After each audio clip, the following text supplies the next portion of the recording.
Besar dipakai dengan kayu sanobar, kayu itu disaputnya dengan emas tua, kemudian dipasangnya pohon korma dan untayan rantai di atasnya. Amin. Saudara, nanti kita akan lihat, saudara, ya, kalau pasal-pasal berikutnya tentang detail-detail tentang apa yang ada dalam bait Allah, walaupun memang sukar untuk dibayangkannya, saudara, ya. Sukar untuk divisualisasi secara dibayangkannya itu, saudara. Tetapi paling tidak ada gambaran-gambaran yang Alkitab jelaskan kepada saya dan saudara tentang seperti apa sih bait Allah, perkakas-perkakas apa yang ada dalam bait Allah, ya saudara, di dalam bait Allah yang dibangun oleh Salomo, ya saudara. Tetapi pada intinya bagaimana kemegahan itu ditampilkan lewat apa, saudaraku? Lewat unsur emas yang ada, ya saudara. Ternyata dalam bait Allah itu, saudaraku, kalau saudara melihat itu semarak, saudara, semarak, ya saudara. Kita seringkali menggambarkan bait Allah itu surem, membosankan. Tapi kalau saudara melihat nanti, ya saudara, pasal-pasal berikutnya akan dijelaskan bagaimana ada kain ungu muda, kain ungu tua, kain kirmisi, lenan halus, ya saudara. Itu semuanya semarak, saudara. Kenapa? Ada kain ungu tua, kain ungu muda, saudara. Ya, ini saja, yang begini saja sudah bikin jadi rada rame gitu, saudara. Ya. Jadi ternyata bait Allah itu bukan sesuatu yang membosankan, sesuatu yang surem, mesum, ya saudara. Tetapi semarak, ada unsur emasnya, saudara. Ya, bayangkan ini saja nih, saudara, ada nih berapa kilo tuh, saudara, lonceng, ya saudara. Lonceng aja itu berapa kilo tuh, saudara. Ya, bayangkan kalau semuanya ada unsur emas, ada yang seperti itu, ada putih, ada macam-macam, saudara. Tapi yang saya mau sampaikan pagi hari ini dalam ayat yang kelima, ruang besar dipapannya dengan kayu sanobar. Ada unsur kayu yang kemarin kita sudah bahas, saudara, ya. Bagaimana unsur kayu ini banyak, saudara, banyak, ya, buat papan-papan, buat bahkan tabut Allah, peti itu, saudaraku, petinya, peti perjanjian, ya saudara. Tabut Allah itu petinya dari kayu. Dan banyak lagi unsur-unsur kayu yang dipakai di dalam pembangunan bait Allah itu. Tetapi, saudaraku, kalau kita melihat bagaimana kayu-kayu itu selalu dilapis dengan emas. Kayu itu tidak muncul, tidak hadir tanpa dilapis sama emas. Selalu dilapis sama emas. Papan, peti perjanjian, saudaraku, tabut Allah selalu ada dilapis sama emas. Tidak tidak seperti kayu aslinya, tidak, tapi selalu dilapis dengan emas. Kalau sudah melihat dalam setiap bagian-bagian bait Allah ini selalu punya arti, selalu bermakna. Seperti delima, ada maknanya. Nanti kita akan lihat bersama, saudara, makna daripada buah delima. Kenapa sih ada buah delima dipajang, digantung, ya saudara? Ada makna-maknanya, saudara. Dan kita mau lihat dulu tentang kayu yang dilapis sama emas, saudara. Kayu yang dilapis, kayu kemarin kita melihat tentang bagaimana satu kehidupan, ya saudara, kehidupan yang sudah ngalamin proses, kehidupan yang kuat, kehidupan yang tangguh, ya saudara, ya, pohon aras Libanon, saudara, ya. Dan kita sudah melihat itu, saudara. Tetapi kemudian ketika kayu itu kemudian benar dimasukkan ke dalam bait Allah, dipakai oleh Tuhan, kehidupan orang-orang pelayan-pelayan Tuhan dipakai sama Tuhan, saudara. Itulah gambarannya, ya saudara. Orang-orang pelayan-pelayan Tuhan yang sederhana itu, saudara, kemudian dipakai di dalam bait Allah. Tetapi, saudaraku, kalau kita melihat nggak selesai sampai di situ, tapi kemudian harus ada unsur emas yang dilekatkan pada kayu itu, harus ada unsur emas yang ditempelkan pada kayu itu, ada unsur emas yang disalutkan pada kayu itu. Kenapa, saudaraku? Kayu bagus, tetapi saya cuma bilang begini, kayu itu rapuh. Sama-sama bilang sama saya, rapuh, saudara. Rapuh. Kayu itu rapuh. Rapuh dalam pengertian dia dimakan waktu. Kayu itu dimakan waktu. Percayalah, kayu itu dimakan waktu. Kayu itu nggak seterusnya. Kayu itu dimakan waktu. Kayu itu bisa rusak. Kalau salah senggol, dia cecel. Ya sudah, dia baret. Dia rusak. Dia cacat. Kayu. Kayu apa? Kayu juga nggak tahan api. Emas juga sama, saudara. Kalau emas murni, dia dibakar, dia lumer. Tetapi suhunya lebih tinggi, saudara. Kekuatannya lebih tinggi, lebih bertahan. Nah, saya cuma bilang begini, saudaraku. Kenapa orang-orang pelayan-pelayan, orang-orang yang melayan itu, orang-orang yang ada dalam bait Allah, saudaraku, harus disalut dengan emas. Ya, saudara, harus disalut dengan emas. Ini bicara tentang kemuliaan Allah. Tentang apa? Banyak hal, saudara. Ya, tentang pengurapan, tentang yang seperti itu, saudara. Tentang kehadiran Tuhan dalam hidupnya secara sederhananya. Supaya apa? Supaya kehidupan orang percaya ini kuat, nggak rapuh. Ada amin, saudaraku. Supaya kehidupan kita ini nggak rapuh. Supaya kehidupan kita nih, karena kayu itu kayu. Kayu ya kayu, rapuh. Sekuat-kuatnya kayu, ketika kemudian jadi mebel, saudaraku, dia gampang rusak. Dia gampang usang, saudara. Dia dengan berjalannya waktu, saudaraku, dengan berjalan waktu, yang tadinya dia bagus, indah, tambah lama tambah usang.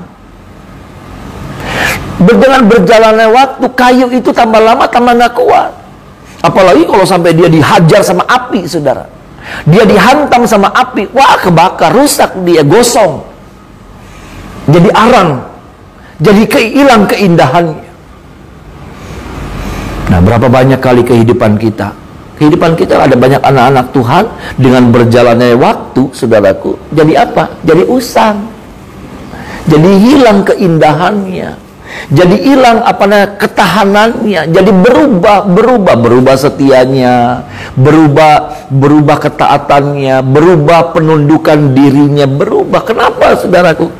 Ya maaf nih, saudara, ini juga yang jadi firman buat kita semua, termasuk buat saya. Kenapa? Karena sudah tidak ada lagi unsur kemuliaan Allah itu menyalut kehidupan kita.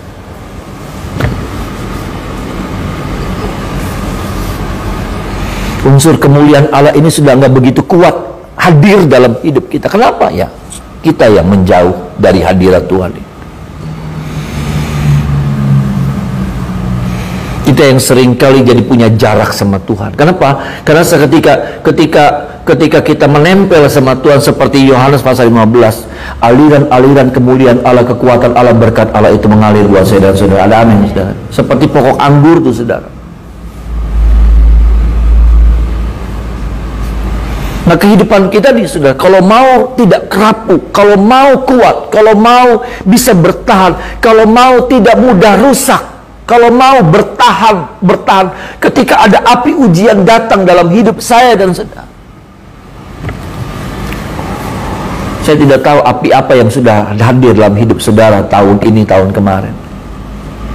Tapi kayaknya ada api yang berat, ada api yang besar. Dan untuk ukuran-ukuran, saudara, api yang tertentu, kita masih bisa bertahan. Kita masih bisa bertahan. Untuk api-api ukuran tertentu, level tertentu, kita masih bisa bertahan. Ya sudah. Tapi coba kalau api itu semakin besar, masihkah kita bertahan? Masalahnya kita nggak bisa memilih api.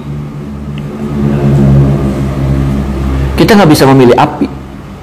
Kita nggak bisa milih kayak datang ke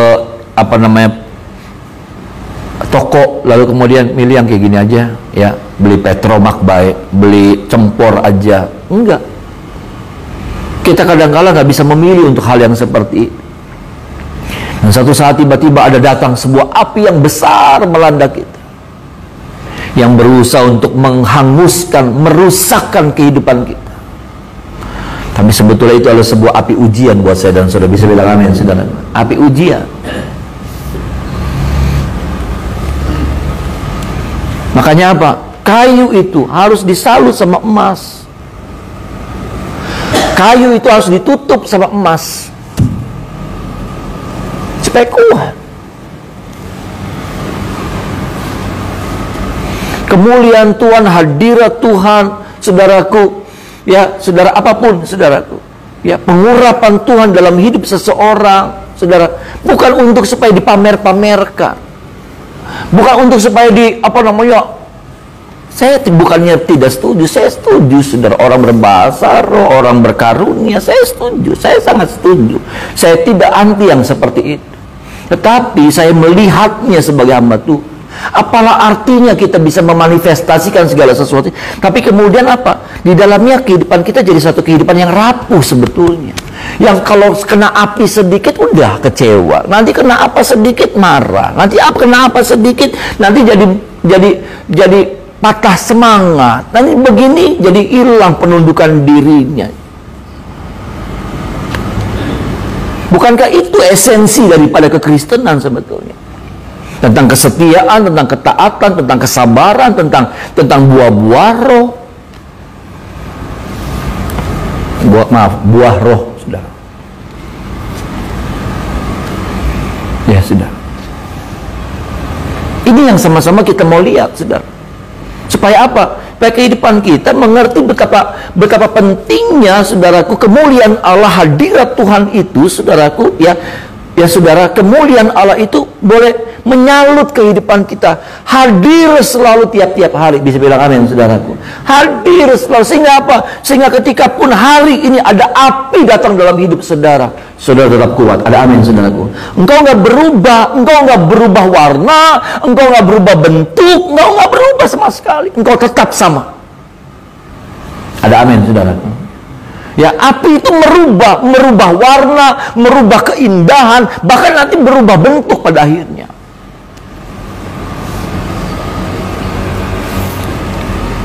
Itu. Dan berapa banyak kali kehidupan kita, saudaraku, gampang sekali untuk dirubah. Tadi pagi baru menyanyi, sambil mandi nih, saudara, sambil mandi nyanyi memuji Tuhan. Dan sebelumnya kita sudah masuk dalam hadirat Tuhan, menyembah Tuhan. Kita merasakan ada Tuhan yang menyertai kita. Tapi ini nih, sudah perjalanan waktu. Hari ini nanti kita akan mengalami mungkin banyak hal. Semoga sih ada berkat-berkat yang mengalir, saudara. Tapi ketika bukan berkat yang datang, bukan pujian yang datang, bukan sesuatu yang menyenangkan yang datang, seperti apa reaksi kita? Adakah kita berubah? Berubah warna paling tidak. Iya kan, sudah kayu itu sudah kayu kalau dia dibakar kena api, dia pasti berubah warna, jadi gosong, dan tidak mudah untuk menghilangkannya. Kalau emas beda, mungkin ada bekas-bekas hitam yang mungkin tapi ketika dilap selesai, hilang. Kayu enggak. Kayu cukup lama untuk dihilangkan hitam-hitam, saudaraku, sisa apinya itu. Apalagi kalau sampai api itu kelamaan, wah ya udah rusak. Tolong kita ya, saudara. Kenapa saya melihatnya seperti itu? Supaya apa? Supaya kayu bagus, tapi kayu punya kelemahan. Kayu punya kelemahan. Siapa itu kayu? Saya. Siapa itu kayu, saudara? Makanya apa? Kayu itu harus disalut dengan emas.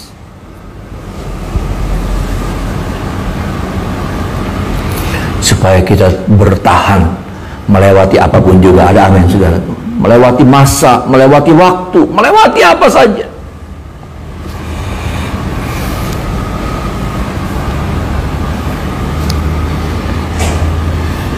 Arti daripada kayu yang dilapis sama emas, tujuannya apa juga?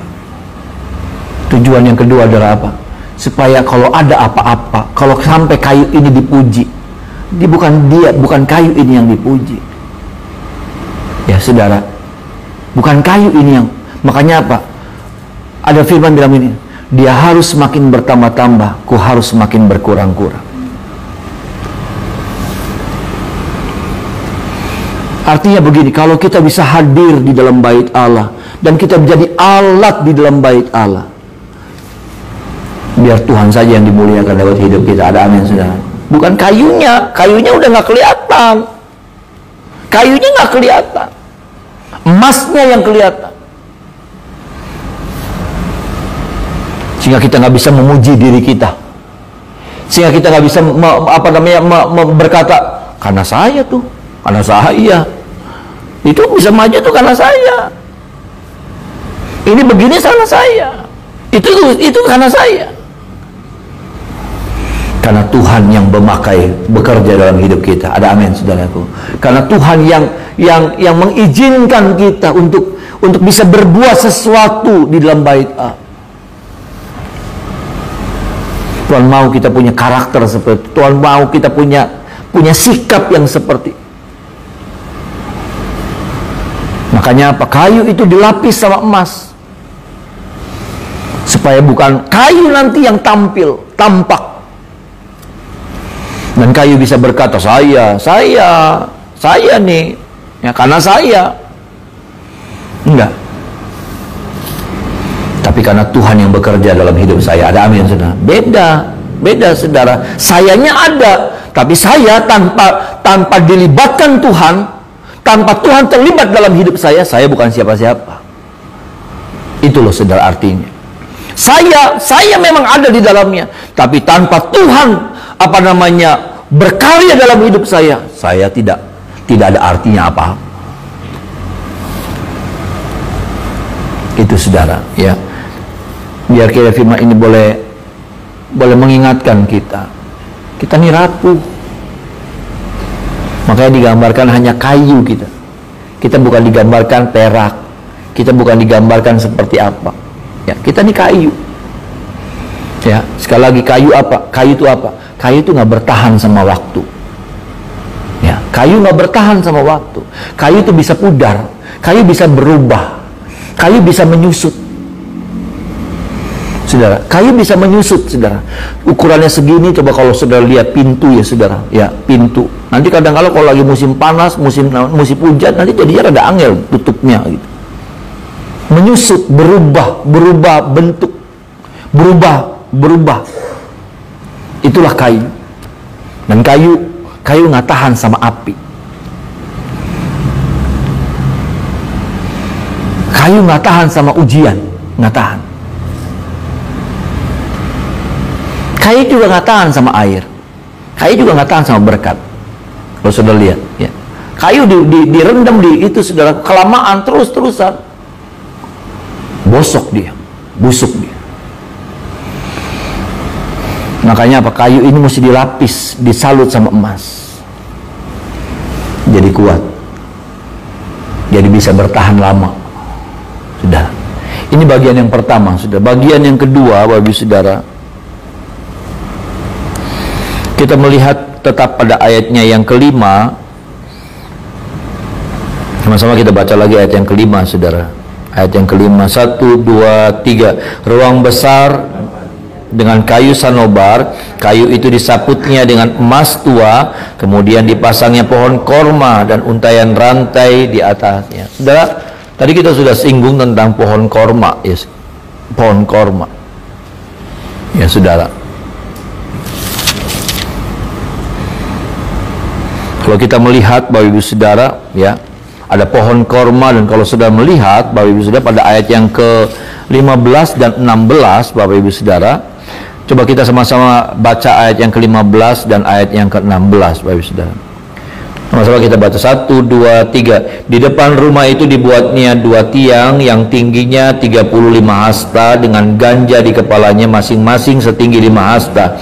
Lalu dibuatnya untaian rantai yang dipasangnya sebagai kalung di atas kepala tiang-tiang itu, dan dibuatnya 100 buah delima yang dipasangnya pada untaian rantai. Yang saya maksud adalah ayat ini, Bapak. Ada buah delima yang katanya dipasang, saudaraku, ya, 100 buah delima yang dipasang pada untaian rantai itu. Buah delima, sudah dari catatan yang saya dapatkan, sudah di zaman kuno, buah delima itu adalah simbol kehidupan. Ya, di zaman kuno, saudaraku, orang-orang percaya, ya, saudara, bahwa buah delima itu lambang kehidupan. Dan ternyata Tuhan setuju, saudara, bahwa buah delima itu dihadirkan di dalam bait Allah itu. Kenapa, saudaraku? Karena memang benar saudara bahwa orang yang masuk tinggal di dalam bait Allah, dia akan mengalami yang namanya kehidupan. Bisa bilang amin saudara. Makanya apa? Keluaran 23 ayat 25 tercatat di sana, ditulis di sana, beribadahlah kepada Tuhan Allahmu, saudara, maka Tuhan akan memberkati airmu, saudaraku, minumanmu, dan Tuhan akan melalukan penyakit daripadamu. Memberkati rotimu, airmu, saudaraku, lalu Tuhan akan melalukan segala penyakit daripadamu. Ini bicara tentang kehidupan. Dan ini jadi sebuah jaminan sebetulnya. Ya saudara, ini jadi sebuah jaminan. Ini menjadi lambang bahwa orang yang masuk dalam bait Allah, saudaraku, mereka akan ngalamin itu. Apa itu kehidupan? Bukan kematian yang mereka alami, tapi kehidupan. Kehidupan apa? Kehidupan dalam banyak hal. Kehidupan untuk segala sesuatunya. Kehidupan jasmani, kehidupan apa saja. Rohaninya juga hidup, jasmaninya hidup. Bahkan sampai pada kehidupan kekal. Ada amin saudaraku, hidup. Dan hidup inilah yang sebetulnya diidam-idamkan orang. Hidup, kata hidup ini saudaraku, ini yang dicari sama orang. Kata hidup ini saudaraku, ini yang dibutuhkan sama orang. Kebutuhan yang tertinggi saudaraku dalam hidup ini adalah hidup. Bagaimana saudara melihat usaha saudara hidup? Ada amin saudaraku, hidup. Kata hidup ini punya makna yang sangat luas sekali. Kalau ada kehidupan, pasti ada pertumbuhan. Kalau ada kehidupan, pasti apa? Ada hasil, ada buah-buah yang bisa didapat. Tapi dimulai dari apa? Dari hidup. Kalau hidup saja sudah tidak ada, gimana? Gimana mau tumbuh? Gimana mau berbuah gitu?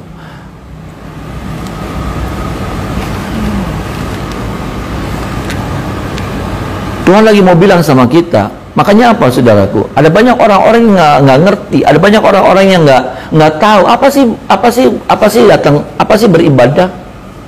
Beribadah cuma pengen kumpul sama, ketemu sama orang, pengen ketemuan, janjian sama orang, datang di ibadah. Ada apa, ada perlu apa, datang ke ibadah. Lagi bosen di rumah, datang ke ibadah.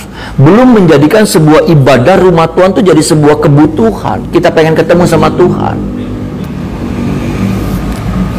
Dan saya berharap saudara, ketika saudara beribadah, saudara tahu tujuan saudara beribadah, saudara mau ketemu sama Tuhan. Ada amin saudaraku. Bukan karena yang lain.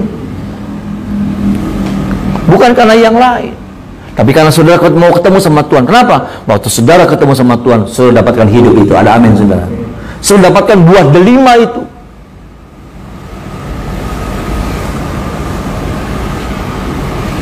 Ini saudara, kehidupan. Dan ini yang harusnya terjadi, dan ini yang jadi janji Tuhan buat setiap kehidupan orang percaya.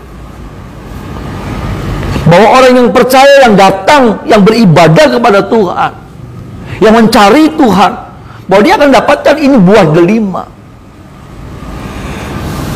Kalau bicara 100, apa artinya 100? Banyak saudaraku, banyak. Setiap orang bisa dapatkan itu. Ada amin saudaraku. Setiap orang artinya punya kesempatan yang sama untuk bisa dapatkan itu. Nggak jadi rebutan gitu, sudah nggak jadi rebutan. Nggak lalu begini, datang lah wis entong. Nggak ada istilah begitu.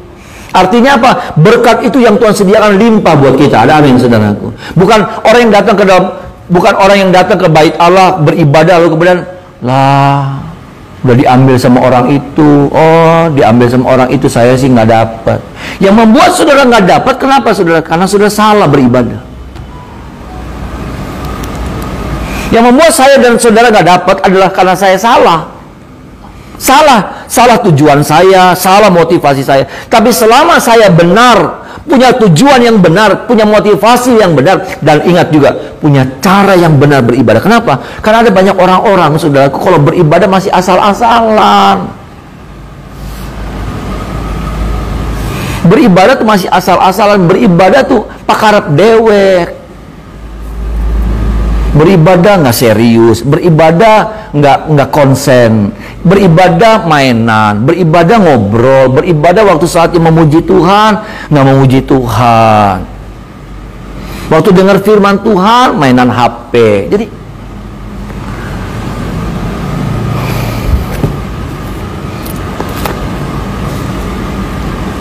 bagaimana? Apa yang saya dan saudara bisa dapatkan dari situ? Apa yang kita bisa dapatkan dari situ? Saya cuma bilang 100 itu artinya apa? Nggak ada rebut-rebutan. Semua pasti dapat berkat itu. Ada amin, saudara. Semua yang hadir dalam bait Allah pasti dapat berkat itu. Tapi kalau sampai saya tidak dapat, artinya ada yang salah dengan saya. Kenapa? Saya nggak berusaha. Kenapa, saudara? Nih, saudara, dikatakan delima itu adanya di mana, saudara? Digantung apa taruh di bawah? Taruh di meja? Di mana, saudara? Digantung, kan? Artinya apa? Harus ada sebuah usaha gitu. Ada usaha untuk menggapai. Artinya apa? Ya dalam ibadah tuh harus dengan sebuah kesungguhan. Orang menggapai itu nggak gampang. Kadang-kala kalau butuhnya kalau buat orang 170 lebih, dia nggak usah pakai dingklik, dia tinggal jinjit sedikit, ambil. Tapi buat saya yang ini, saudara, yang sedang-sedang, saudara, maka susah.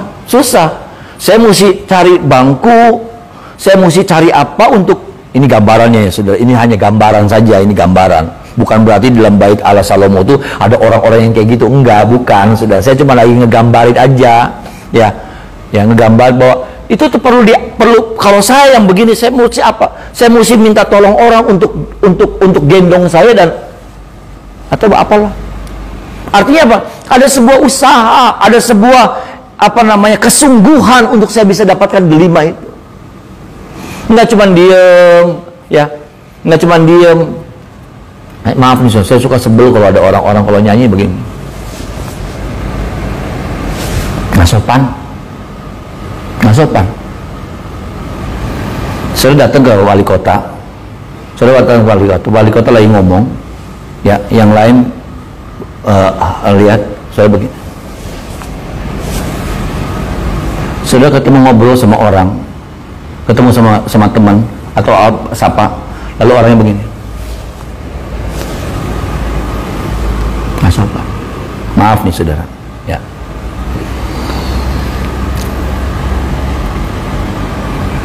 Nggak bagus. Apalagi saudara di dalam bait Allah tuh, saudara bukan lagi ketemu sama orang, saudara lagi menghadap Tuhan. Amin, saudara. Saudara lagi menghadap Tuhan.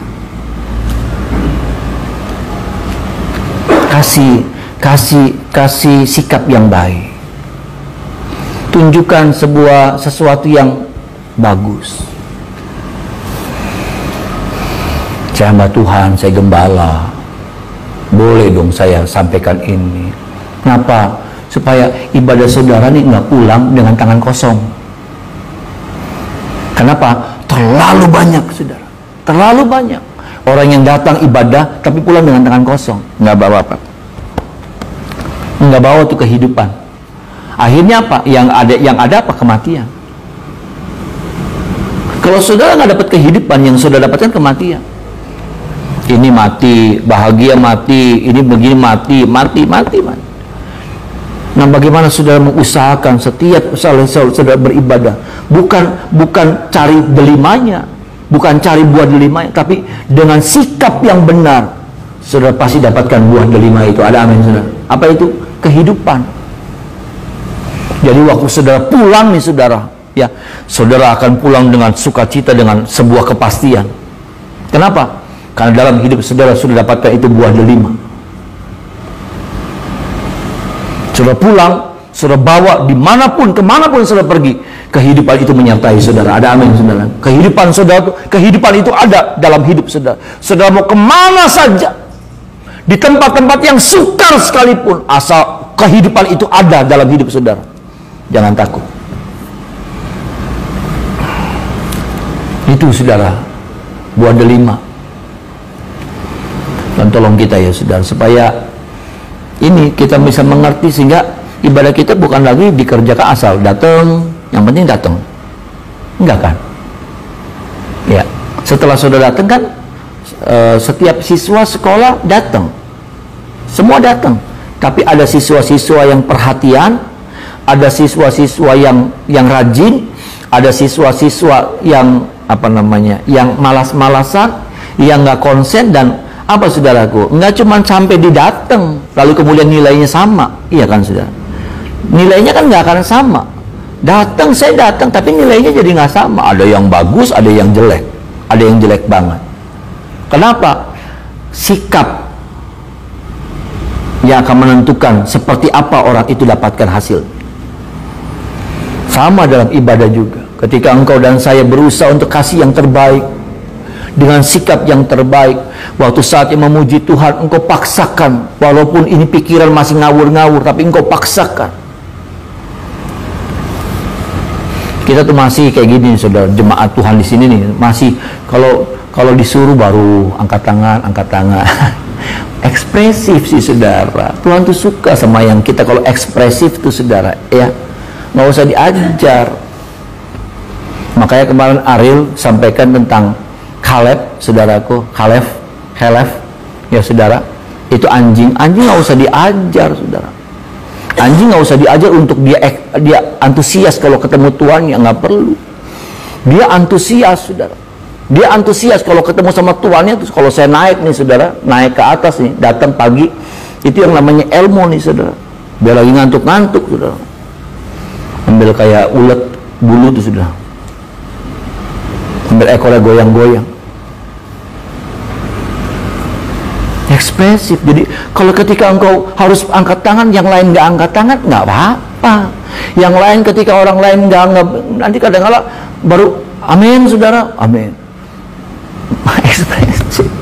Kalau engkau merasa firman itu memberkati dan menguatkan engkau, bilang amin. Ya, jadi apa ya saudaraku? Ya itulah yang Tuhan suka gitu saudaraku. Itulah yang Tuhan suka. Kita tuh masih kayak gitu tuh saudara. Ya dibilang angkat tangan. Jadi kayak robot jadinya saudara. Kita belum menampilkan ekspresi kita waktu kita ketemu Tuhan, waktu kita bersyukur. Ya. Tolong kita ya saudara, ya. Maksud saya supaya apa? Enggak punya tujuan yang lain, supaya saya dan saudara dapatkan waktu setiap kali kita datang di dalam rumah Tuhan, kita dapatkan buah delima itu. Ada amin saudara, ya. Saudara mau kehidupan, ada amin saudara. Kita butuh banget. Kalau ada kehidupan tuh saudara, aduh. Kalau ada kehidupan bukan berarti nggak ada masalah. Ada masalah, tapi kehidupan tuh mengatasi semuanya. Ada amin saudaraku. Kekuatan spirit kehidupan tuh saudara. Bayangkan kalau ada kehidupan, saudara tahu nggak? Saya ingat nih saudara, terakhir. Saudara pernah lihat baca di Yeskiel saudara, kitab Yeskiel. Ada roh kehidupan yang datang, ada tulang-tulang yang sudah berserakan. Saudara ingat nggak saudara? Firman Tuhan bilang sama Yeskiel, Yeskiel bernubuat sama tulang-tulang itu. Bernubuat sama tulang-tulang yang sudah berserakan. Bukan mayat yang dihadapi sama Yeskiel, tulang-tulang, bukan tengkorak, bukan. Kalau tengkorak tuh masih nempel, masih berbentuk. Tapi yang Yeskiel hadapi, dan mungkin itu yang saudara sedang hadapi. Apa saudara? Tulang-tulang yang berserakan. Bisnis usaha yang lagi berserakan. Udah nggak tahu tuh nyambung-nyambungnya lagi pakai apa tuh nggak tahu tuh saudara. Tapi perhatikan nih saudara, itu roh kehidupan datang. Wih, keren, luar biasa. Itu roh kehidupan datang. Yeskiel kaget, kenapa? Karena kok dia dengar derak-derik, berderak-derak gitu saudara. Krek. Nggak tahu apa saudara. Itu tulang sama tulang nyari pasangannya. Tulang tangan yang tadinya ada di sono saudara, nggak tahu tuh. Ngedeket. Terus itu kan angel saudara, itu kan angel. Ya, itu nyambung. Itu tulang dari banyak orang maksudnya. Karena dikatakan ketika tulang itu menyatu sudah jadi, itu jadi pasukan. Artinya banyak.